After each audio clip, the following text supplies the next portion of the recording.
Hi, it's Bishop Stephen here. It's the second full day of Synod for the Orthodox Catholic Church of America. I'm taking a little break while they're watching a movie I did not particularly like the first time, so I'm not going to bother seeing it the second time. And I'm out here just finishing the Labyrinth at the sister's house at the Benedict Inn. And a number of my friends are familiar with the Labyrinth already. It was a prayer form used in the cathedrals of Europe and major churches as well, in place of being able to go on a pilgrimage, because a lot of people couldn't afford the time or the money it took to go on a pilgrimage. So what they would do is they would lay out a labyrinth, which is only one path. It's not a maze, it's a labyrinth. And it has one way into the center, and then reverse and come back out the exact same way. Let me see if I can show that to you here a little bit. The sisters here have their labyrinth painted on what had been a basketball court back when this was a high school. And it's basically the same version that's in the Cathedral of Notre Dame de Chartres in France.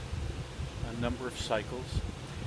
As you go around the labyrinth, nothing goes quite the way you expect it. You'll go in and you'll turn, and it goes around, and then suddenly you're going all the way around to the other side and turning back and going all the way back around to the other side, and eventually it winds its way to the center, to the still point, as it were. A very, very wonderful thing to do. There's something about the turning affecting the inner ear, I'm told by some of the scientists who've studied the prayer form, that is very calming and balancing for most people. People with inner ear problems will have trouble with the labyrinth because it will actually make them sick, all the turning will. But the labyrinth itself is designed to help you clear your mind and focus then on that which is truly important, which of course is God. Sometimes we get so busy in our lives that we don't remember how central God is for us. We get so wrapped up in our day's work that we forget that the very breath we breathe in is the Spirit of God. I mean, the word spirit, or to inspire, literally means to take a breath. And we believe that inspiration is, as it were, the breath of God. It's the breath of God that gives us life. Is that scientifically absolutely correct? Don't know. Metaphorically, it's a great metaphor, because without breath, which you cannot see, there is no life. Much like without God, there is no life. Finding that centered point, finding that quiet place where we can remember that, is really, really important to us. It comes in a lot of traditions.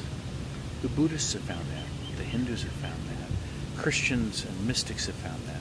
The Sufi mystics have found that. Islamic mystics have found that. Mysticism across multiple religions finds God. Sometimes we get a little tribal in our understanding. So, oh no, you can only find God the way I expect God to be. No. God exists far beyond anything, any anthropomorphic understanding we have as humans. And we do that all the time. You see paintings and God is presented as an old white guy with a long flowing beard, and he's ancient and all. Well, do I think God is an old white guy with a long flowing beard? No. They're watching a movie right now which breaks that tradition and presents a very loving, happy, black grandmother lady God. One of my fellow bishops referred to it as the Aunt Jemima God, which is a very much more pleasant view than the condemning, angry God. But it's still an anthropomorphism, and God is beyond that. And we say in our tradition that God is all loving, all caring, all kindness, and that's what we're supposed to aspire to in our growth. But it's beyond anything that any one of us can actually conceive.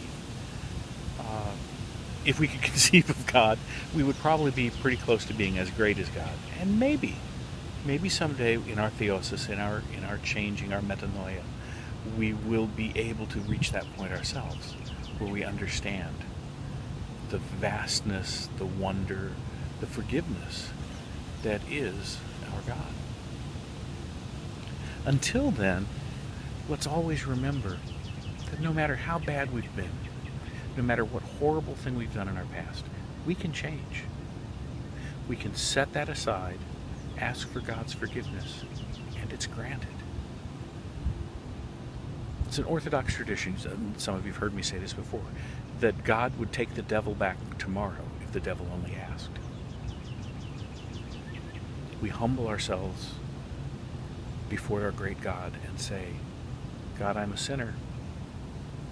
Forgive me my sins. Help me to be a better person. Do we expect to be perfect tomorrow? No. It's not magic. It's not, zap, God makes you perfect. No. We struggle day after day in prayer to become better people. One footstep at a time. One day at a time.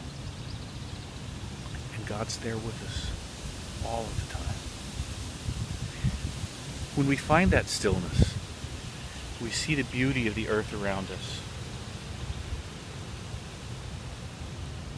Maybe we remember just a little bit better. God bless us everyone in the name of the Father, and of the Son, and of the Holy Spirit, now and forever, and unto the ages of ages.